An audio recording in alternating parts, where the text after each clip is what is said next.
आप किस तरीके से मेंस की स्ट्रैटेजी बनाए कि 60 डेज में आपने जो साल भर में पढ़ा उसको आप पूरा एक तरह से कॉम्प्रिहेंसिवली कवर कर ले। मैं आपको बता दूं 2024 का जो कट ऑफ है वह लगभग 750 के आसपास था फॉर जनरल कैटेगरी। ये आपके हर पेपर में आ जाए एंड ऑप्शनल 1 और 2 ये बहुत ही ज्यादा मैजिकल मार्क्स कहलाते हैं। मेंस निकालने के लिए एक ही रणनीति, आपका पेन रिजाइन दे देना चाहिए, इतना लिखो। कभी कभी होता है कि बच्चे पढ़ाई नहीं होती, जब पढ़ाई नहीं होती तो आप क्या करें, जो 20 क्वेश्चन यूपीएससी दे रहा है अगर उस 20 क्वेश्चंस में से आपके 10 क्वेश्चंस भी वो आ गए, डायरेक्टली वो क्वेश्चंस आ गए जो कि आपने प्रिपेयर किए थे, तो आपको बढ़िया है, आपकी मेहनत सफल रहेगी।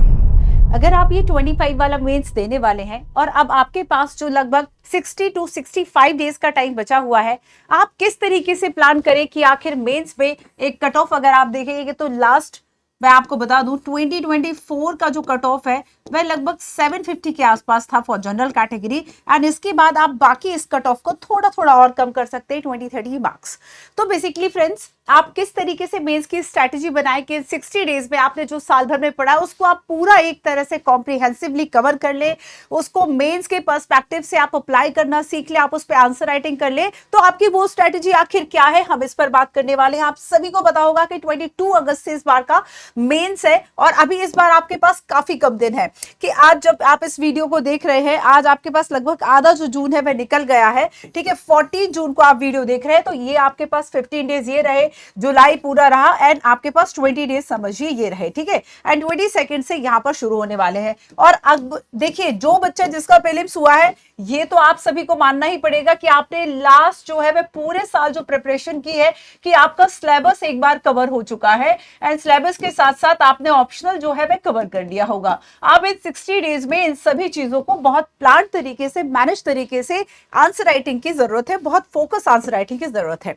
आपको पता है कि आपके मेंस में ये 9 पेपर होते हैं, ठीक है। कंपलसरी जो इंडियन लैंग्वेज पेपर है, इंग्लिश लैंग्वेज पेपर है एंड ऐसे है, ठीक है। ये 3 पेपर हो गए एंड इनके लिए हम बहुत स्ट्रैटेजिकली बात नहीं करेंगे। हाँ, ऐसे के लिए ये कह सकते हैं कि जो भी आप पढ़ रहे हैं और जो भी इस तरह के टॉपिक्स जिनका डायमेंशंस ज्यादा है, आप उस तरह के टॉपिक्स पर या फिर कुछ ऐसे हॉट इश्यूज होते हैं जो कि हमेशा चल रहे होते हैं और इस तरह की इश्यूज पर आप अपनी जो डायमेंशंस है वह और भी ज्यादा प्रिपेयर करें।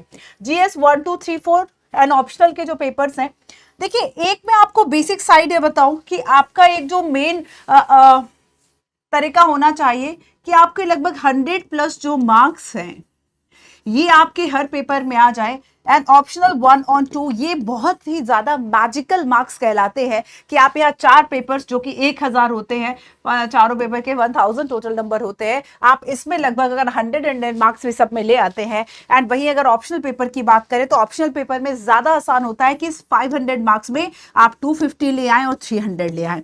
तो 250 प्लस मार्क्स ऑप्शनल में बहुत अच्छे माने जाते हैं, ठीक है। तो 250 प्लस 300 अगर आप बहुत अच्छी प्रिपरेशन करें, आंसर राइटिंग की बढ़िया प्रैक्टिस करें, अच्छी आपकी आंसर राइटिंग हो, स्किल्स अच्छी हो प्रेजेंटेशन की, आप 250 से 300 के बीच में ला सकते हैं। एंड आप देखिए कि आप अगर 400 आपके इसमें आ गए, मैं पहले आपको मार्क्स की ही बात कर लेती हूँ। और अगर मैं ये मिनिमम मार्क्स की बात कर रही हूँ कि अगर मान लीजिए आपके 250 इसमें आए, आप भी देख लीजिए कि कहाँ है। बाकी ऐसे के मार्क्स हैं, कोशिश कीजिएगा कि हाँ अच्छा ऐसा लिखने, अच्छा जो है वह आप ऐसे लिखना सीखें, ठीक है। तो बच्चे, ये आपके टोटल मार्क्स हैं जो आपके यहाँ पर होंगे।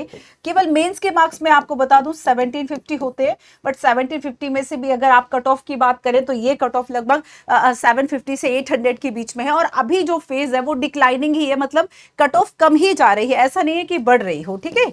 चलिए आइए, तो कुछ मेन बातें मैं आपसे 4-5 करूंगी और फिर मैं आपको सिखाऊंगी कि आपको टाइम टेबल जो है वह आखिर कैसे बनाना है। सबसे पहले तो बच्चे, प्रीलिम्स के बाद आपको करना यह है कि आपने जो भी अपना पूरा सिलेबस पढ़ा एक बार जल्दी से उसको रिवाइज कर ले और इसके बाद आप अपना मेंस का जो है वह करें।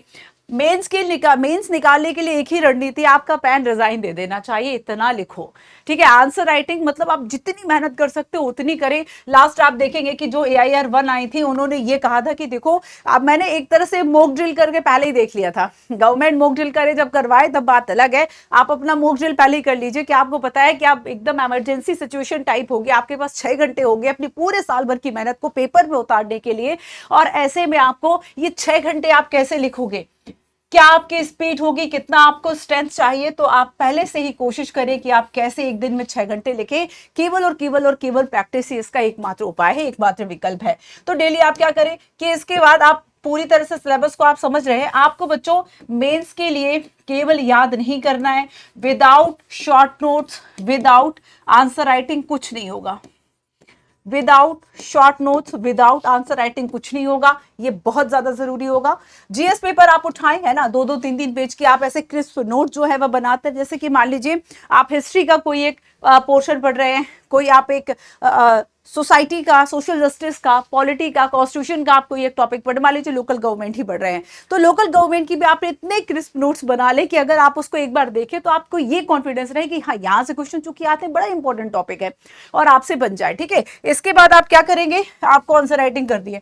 आपने देखा हर एक टॉपिक से कोशिश करें कि कुछ कुछ आंसर राइटिंग जो है आप कर ले, और जो भी टॉपिक आप खत्म करते जाएं। मान लीजिए मैं आपके कुछ टॉपिक्स के आपसे बात करने वाली हूं कि आपका ये वाला टॉपिक खत्म हो गया, अगर आप डिजास्टर मैनेजमेंट में भी देखेंगे इन सभी का कारण प्रभाव सारी चीजें आती हैं, तो एटलीस्ट जैसे ही आपका टॉपिक खत्म हुआ उसके बाद आपने पीवाईक्यूज देखे, आपने मेंस आंसर राइटिंग की, और एक काम जो आपको करना है, थोड़ा सा आप करंट अफेयर आपके पास पक्का होगा, आपने पढ़ रखा होगा, थोड़ा सा आप उसको शॉर्टलिस्ट कर लीजिए और ये देखिए कि करंट में बेसिकली अगर जैसे कि मैं डिजास्टर मैनेजमेंट की बात करूं कि इस बार किस तरह के डिजास्टर्स जो है वह ज्यादा रहे हैं, और फिर उसके आप रीजन और जो उसके रिफॉर्म्स के उपाय हैं आप उसको समझेंगे। ठीक है, तो यहाँ पर ये काम आपको करना होगा कि जैसे ही आपने कोई एक टॉपिक पढ़ लिया और उस टॉपिक के बाद आपने फिर क्या किया, उस पर तुरंत ही पीवाईक्यूज देखे और आपने आंसर राइटिंग की।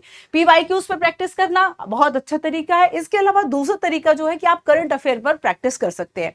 ठीक है, अब देखिए टाइम मैनेजमेंट को समझना होगा।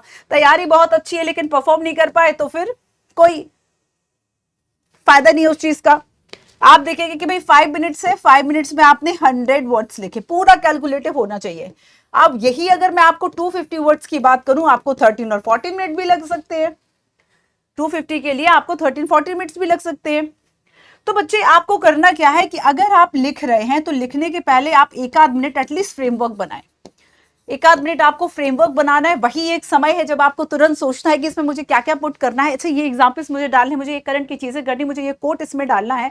तो बच्चे ये सारी चीजें आपको थोड़ा सा मतलब एटलीस्ट कुछ समय आपको फ्रेमवर्क के लिए देना होगा, और ये चीज फास्ट तब आप फिगर आउट कर पाएंगे जब आप अभी से प्रैक्टिस करेंगे। तो ये चीज आपको करनी होगी पूरी, उसको स्ट्रक्चर वे में आप आंसर लिखेंगे, उसका इंट्रोडक्शन, बॉडी, कंक्लूजन। इंट्रोडक्शन में आप लिखते हैं कि जैसे कि मान लीजिए न्यायिक पुनरावलोकन से क्वेश्चन आया, तो आप न्यायिक पुनरावलोकन को ही यहाँ पे ओपन कर दिया, आपने डेफिनेशन बता दी कि इसका मतलब है कि जुडिशरी के पास ये राइट है कि वह विधायिका और कार्यपालिका के जो कार्य है उसकी संवैधानिकता को जांचेगी, उसकी कॉन्स्टिट्यूशनलिटी को एग्जामिन करेगी। आपने एक दो आप चाहें तो इसका एग्जाम्पल कोई लिख सकते हैं। ठीक है, उसके बाद अगर पूछा गया कि ये क्या मौलिक अंग है, क्या बेसिक स्ट्रक्चर का पार्ट है, आपने बता दिया कि हाँ ये इसमें इसका पार्ट है। ठीक है, तो यहाँ पर बच्चे बॉडी में लिखे, कंक्लूजन में पॉजिटिव तरीके से इसका आंसर आप लिख लें। ठीक है, कौन से कीवर्ड रखने हैं, किन किन पॉइंट्स को कवर करना है, फ्रेमवर्क बहुत जरूरी है, स्ट्रक्चर बहुत जरूरी है। और स्ट्रक्चर के लिए क्या पूछा, डिस्कस, एग्जामिन, क्रिटिकल एनालिसिस, इन सभी वर्ड्स को आपको समझना होगा कि आखिर पूछा क्या है इन्होंने। ठीक है, अब देखो उत्तर को आपको लिखना कैसा है, तो आप जैसे कि खैर वर्डिंग्स आप अपने हिसाब से देखते रहिएगा। हाँ, एक तरीका होता है जैसे कि कुछ बच्चे जो है वह फ्लो चार्ट में लिखते हैं, कुछ बच्चे जो है वह फ्लो चार्ट में लिखते हैं, और कुछ स्टूडेंट्स ऐसे होते हैं जो पैराग्राफ राइटिंग करते हैं। तरीके दोनों ही सही है, लेकिन फ्लो चार्ट जो है वो थोड़ा सा ज्यादा प्रेजेंटेबल लगता है, एंड आप नहीं, आपकी कॉपी ही जा रही है जो आपके नॉलेज को बताएगी जो एग्जामिनर है। और इसीलिए बच्चों, इसीलिए आपको क्या करना है कि अगर आप जितना प्रेजेंटेबल बना सके, जैसे ज्योग्राफी है, अगर आप कहीं मैप यूज कर सकते हैं, कोई टेबल यूज कर सकते हैं, कोई चार्ट भी यूज कर सकते हैं, डेफिनेटली आपको वहां इसको ज्यादा प्रेजेंटेबल बनाने के लिए कोशिश करनी चाहिए। ठीक है, और अगर आपको लगता है कि आप पैराग्राफ राइटिंग में ज्यादा यूज टू हैं, आप हमेशा पैराग्राफ में लिखते आए, दैन ठीक है, बट वही है कि अगर आप पॉइंट्स पे कवर करते हैं तो जल्दी आप अपना आंसर जो है वह लिख पाएंगे। ज्यादा भाषा में ना फंसे, मैं आपको यही एडवाइस करूंगी, क्योंकि टाइम बहुत कम होता है।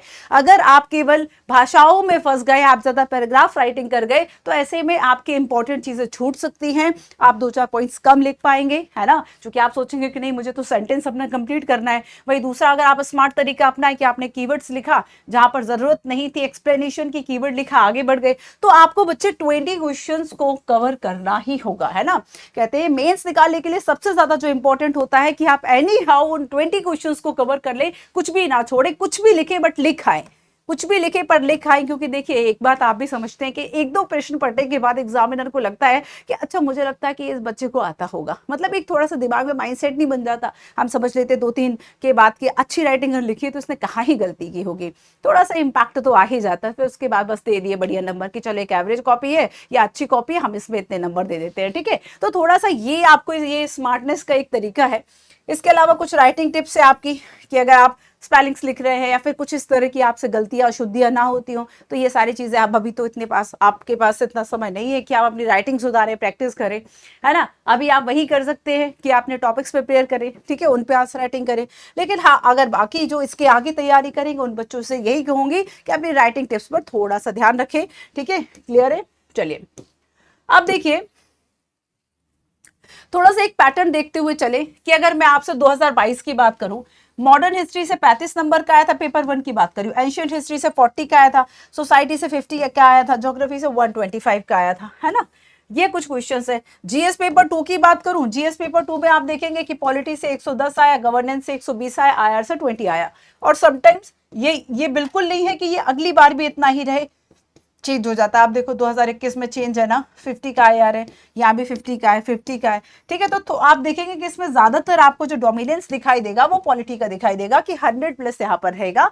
हाँ, लास्ट टाइम गवर्नेंस का भी था, ठीक है। तो यहाँ पर इस तरीके से आपको थोड़ा सा एक देखना है कि सारी चीजों को आपको ठीक से कवर करना है। सिलेबस को एक बार देख लीजिए, जैसे ये पेपर 1 का है, पेपर 1 में आपकी भारतीय विरासत, संस्कृति, विश्व का इतिहास, भूगोल, समाज ये आएगा, है ना। तो आप ये कर सकते हैं बच्चे कि आपने ये जो है इसके लिए 2 दिन दे दिए, इसके लिए 3 दिन दे दिए, इसके लिए और 2 दिन या 4 दिन, जैसे जैसे टॉपिक से आपने उसको डिवाइड कर लिए। मैं यहाँ पर एक आपको प्रेजेंट कर रही हूँ, ये मैं आपको Telegram channel PW Manju PW UPSC वाला पर अपलोड कर दूंगी, आप इसको देख लीजिएगा। सो यहाँ पर आपने डे 1, डे 2, डे 3 के हिसाब से मैंने 60 डेज में पूरे सिलेबस को बांटा हुआ है। आप इस तरीके से देख ले कि आज मुझे ये टॉपिक देखना है ना। और इस टॉपिक देखो, सबसे पहले बात है कि अगर आपने टाइम टेबल बना लिया, पूरा स्ट्रक्चर बना लिया, तो आपके दिमाग में ये नहीं रहेगा कि मेरा कुछ छूटेगा, आपको तसल्ली रहेगी, आप स्ट्रेस फ्री होकर जो प्रैक्टिस है अपनी वह कर सकते हैं, ठीक है। ये आपको इसका बेनिफिट रहेगा। तो आप क्या कीजिए कि आपने सबसे पहले टाइम टेबल बना लिया, सिलेबस को सेग्रीगेट कर लिया, देन इसके बाद अब आपने ये क्वेश्चंस देखे, इसका आपने तुरंत रिवीजन किया, पढ़ा तो आपने है ही।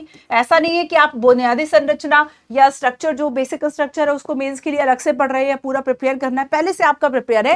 अब आपको करनी है इसके पीवाईक्यूज देख लो और मेंस साथ से राइटिंग कर लो, पीवाईक्यूज देख लो में। हाँ, एक बात और, जैसे कि मान लीजिए कि संघ और राज्य संबंधी मुद्दे हैं या चैलेंजेस है, अभी जो सुप्रीम कोर्ट की जो सलाहकारी शक्तियां हैं, ठीक है, जो सलाहकारी शक्तियां हैं, आर्टिकल 143, अब ये ज्यादा चर्चा में, इस पे आंसर राइटिंग कर डालो, इस पे आंसर क्वेश्चन आएगा तो यहां से आएगा।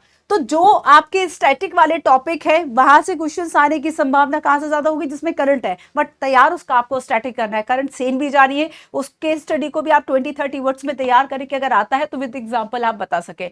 यूपीएससी समटाइम्स किसी स्टेट को ही डायरेक्ट कोट करके, किसी परेशानी को ही डायरेक्ट कोट करके आपसे समाधान पूछ लेती है। मेंस में ज्यादातर जो है वो है कारण किसी भी परेशानी का और समाधान, ठीक है। तो ये दो चीजों पर हमेशा फोकस करते चले, क्या पंचायती राज पढ़ रहे हो तो क्या परेशानियां हैं और उसके रिफॉर्म्स क्या है, ठीक है।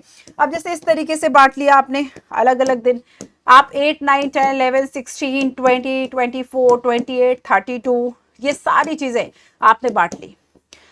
इवन अगर आप किसी चीज को छोड़ भी रहे हो ना, अगर आप किसी टॉपिक को छोड़ भी रहे हो तो बहुत स्मार्टली उसको प्लान करना है कि देखो यहां से जो है, मान लीजिए क्वेश्चन नहीं आया, फॉर एग्जांपल आया है, ऐसा नहीं है। अब जैसे मनी लॉन्ड्रिंग है की बात करें, मीडिया सोशल नेटवर्किंग, बिल्कुल क्वेश्चन आया। बच्चे आप देखिए एक दिन सीरियसली बहुत है, अगर मैं खुद इसको तैयार करूं कि भाई साइबर सुरक्षा है, तो अब साइबर सुरक्षा की तुरंत मैंने यहां पर देखी कि भाई इसकी ये डेफिनेशन है ना, अभी ये चैलेंजेस है, ये प्रॉब्लम्स है, ये सॉल्यूशंस है, दैट्स इट, ठीक है। एक दो करंट के एग्जांपल्स देख लिए, पीवाईक्यू आया तुरंत डालो। आजकल इतना ज्यादा आप देखेंगे कि हर जगह पर आपको यूपीएससी की चीजें मिल जाए, जैसे आपने cyber security, UPSC PYQs, mains PYQs तुरंत आपके सामने आ जाएगा बच्चे, ठीक है। अब देखिए जैसे कि सोशल सिक्योरिटी की हम बात करें या फिर हम मीडिया की बात करें, सोशल नेटवर्किंग की बात करें, तो सोशल मीडिया के बारे में तैयार कर ले, ठीक है। तो बच्चे बहुत ज्यादा समय नहीं लगता है, स्मार्टली प्रिपेयर करना होगा आपको। जैसे कि यहाँ पे मैं कृषि पर्यावरण की बात बता दूं, पर्यावरण प्रदूषण है, ठीक है, पर्यावरण प्रदूषण का क्या कारण है, क्या उपाय है, बस लिख लीजिए। तो एक एक दिन करके आप इसको सारी चीजें जो है वह कर ले, ठीक है। अब देखिए जैसे कि मैंने कहा कि अब आप ना क्वेश्चंस को देखते चले। अब जैसे कि आपने वुमेन्स का तैयार किया, यूपीएससी बेस्ड टॉपिक पेपर 2 में आप देखेंगे सोशल जस्टिस, सोशल जस्टिस में आपको ये 10 टॉपिक्स पढ़ने पड़ते हैं। 10 टॉपिक्स में childs, minority, education sector, SC ST, women, elderly people, health sector, third gender, rural development and urban development, ठीक है, ये 10 टॉपिक्स है। अब बच्चे इन 10 टॉपिक्स में आप ये देखिए कि ज्यादा चर्चा में क्या रहा। आपको पता है कि वुमेन्स जो टॉपिक है वह हमेशा रहता है। लास्ट टाइम आप देखेंगे कि 2021 का एक क्वेश्चन है और जिसमें कि ये लिखा हुआ है कि भाई जो अच्छी प्रगति है वह महिलाओं के लिए रही है, लेकिन उसके बाद भी पितृ सत्तात्मक जो सोच है उसने कैसे आगे नहीं बढ़ने दिया। बस तो यहाँ पर दो चीजों को मिक्स कर दिया, एक समाज की सोच और दूसरा स्वतंत्रता के बाद महिलाओं ने क्या प्रगति की है, तो थोड़ा सा आपको वो डेटा देने होते हैं। तो एटलीस्ट आपको ये प्रिपेयर करना होगा, ठीक है। एल्डरली पीपल के इश्यूज जो है इस बार बहुत चर्चा में रहे। आप देखेंगे कि मिनिस्ट्री ने भी कई गाइडलाइन, कई ऐसे हेल्पलाइंस नंबर जो है वह जारी किए कि जो भी एल्डरली पीपल्स है वह उनसे बात कर सके, जो भी एल्डरली पीपल्स है वह उनसे बात कर सके, है ना, और उनको समाधान मिले, उनकी प्रॉब्लम्स का सॉल्यूशन हो, ये सारी चीजें। या फिर हम चिल्ड्रंस की इश्यूज की बात करें तो यहाँ पर आप क्या कीजिए, ये 10 टॉपिक है, आप इसे 10 क्वेश्चन में भी प्रिपेयर कर सकते हैं। बहुत स्मार्टली तरीके से प्रिपेयर करो। मैं यही आपको कहूंगी कि यू हैव बहुत लिमिटेड टाइम है ना, एंड इस लिमिटेड टाइम का यूज आपको बहुत अच्छे से करना है। अपनी डेज की जो प्रोग्रेस है वह देखते जाओ, कभी ज्यादा कर लो कभी कम कर लो। ज्यादातर मामले में आप देखेंगे कि भाई कम ही होता है, ज्यादा नहीं होता है, ठीक है। तो ये आपके पास जो दिन बचे हुए हैं आप इसमें थोड़ा सा डिवाइड कर लीजिए। कभी कभी होता है क्या, बच्चे पढ़ाई नहीं होती, जब पढ़ाई नहीं होती तो आप क्या करें कि जो पुराना पढ़ा था कि इन 4-5 दिन में एक जैसी रिदम नहीं होती, एक जैसी रिदम हो तो जाने बच्चे क्या ही कर ले। एक जैसी रिदम नहीं होती, मान ली 4-5 दिन के बाद रिदम आपकी ब्रेक हुई तो इस दिन आपको क्या करना है, इस रिदम अगर आप ब्रेक हुई, पुराना रिविजन कर लिए 5 डेज का। एक और तरीका होता है कि आपने देखा कि अभी 4-5, जैसे कि अगर आप एथिक्स तैयार करेंगे, आपके पास वैसे भी अब 60-65 दिन बचे हुए हैं, आपके पास 8-10 से ज्यादा का टाइम भी नहीं है, 8-10 दिन से ज्यादा का टाइम भी नहीं है कि आप किसी सब्जेक्ट्स को दें। तो अगर आप चाहें तो सब्जेक्ट के हिसाब से भी डिवाइड कर सकते हैं कि मैं 8-10 दिन इस सब्जेक्ट को दूंगा और मुझे डेली एक जीएस के साथ कर ले और एक ऑप्शनल कर ले, जीएस ऑप्शनल कर ले, कुछ जीएस की आंसर राइटिंग कर ले, कुछ ऑप्शनल की राइटिंग कर ले, कंप्लीट आंसर राइटिंग न करे तो फ्रेमवर्क कर ले। एटलीस्ट जब आप मेंस एग्जामिनेशन हॉल में जाओ तो आपके पास कम से कम 200-500 क्वेश्चंस की फ्रेमवर्क जो है वो तैयार होने चाहिए। आप खुद सोचिए कि जो 20 क्वेश्चन यूपीएससी दे रहा है, अगर उस 20 क्वेश्चंस में से आपके 10 क्वेश्चंस भी वो आ गए, डायरेक्टली वो क्वेश्चंस आ गए जो कि आपने प्रिपेयर किए थे, तो आपको बढ़िया है, आपकी मेहनत सफल रहेगी। तो ये कोशिश बच्चों आपको करनी होगी, ठीक है। तो यहाँ पर सिलेबस और ये सारा जो आपने किस तरीके से आप टाइम टेबल बनाए वो सारा इसमें दिया हुआ है, जो कि मैं आपसे टेलीग्राम चैनल पर शेयर करूंगी। इसके बाद भी अगर आपको लगता है कि आपके कोई कंसर्न है, कोई सुझाव है, कोई क्वेश्चन है, तो आप हमें कॉमेंट बॉक्स में जरूर बताएं। Thank you so much.